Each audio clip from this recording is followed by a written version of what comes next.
Car enthusiasts are interesting people. On the surface, it seems that we are infatuated with a metal box on wheels.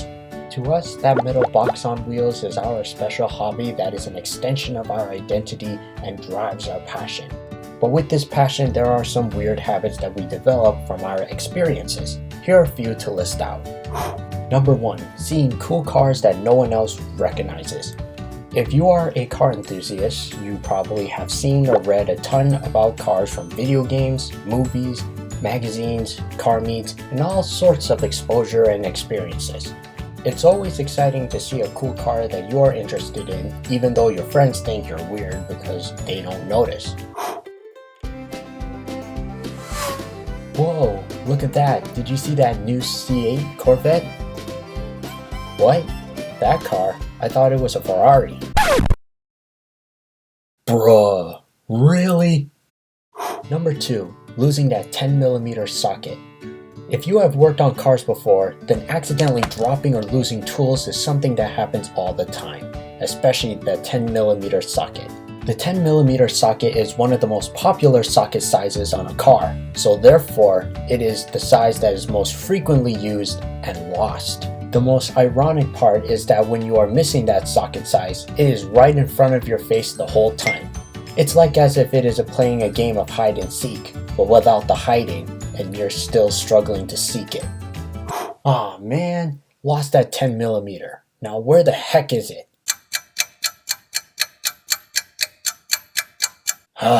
Forget it. Can't find it. I'll just have to go and look for it later.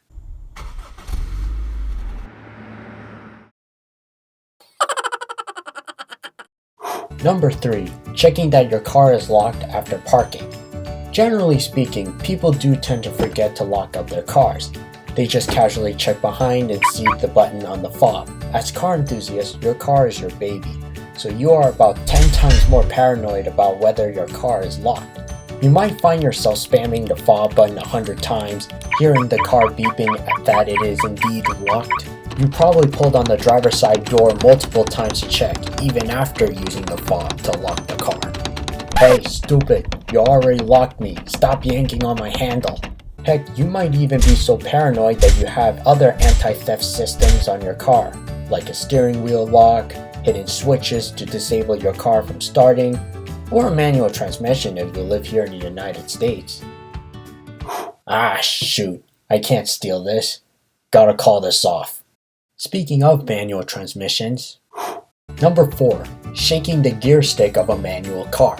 If you drive stick, or at least you are learning how to drive stick, then you might have developed a habit of shaking your gear stick to make sure your car is in neutral or in gear. Now, it is not a bad thing doing it. It's a good precaution to make sure you don't accidentally stall the car or start moving in the wrong gear. But for some of us, it becomes a pet peeve where we shake it so often that it annoys the crap of our passengers or people watching us do it online. Dude, why do you keep shaking it? Don't worry, just making sure it's in neutral. You've been doing that for about 1,000 times now. You should know whether it's in neutral or not. Okay, I think I got it. Damn it! Number 5. Underestimating time to work on cars. Working on your car is never quick to do, no matter how simple the task may be.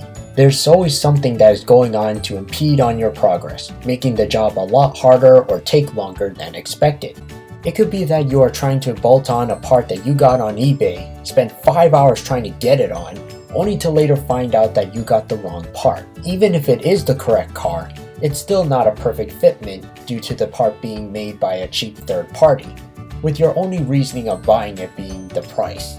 A few examples of these annoying deterrents are cross-threaded bolts, one of the bolt heads being rounded off, you realizing that you don't have the tool you need, or my personal favorite, if you live in the Salt Belt, a cesspool of rusted nuts, bolts, and body panels, all of which are falling apart at the seams.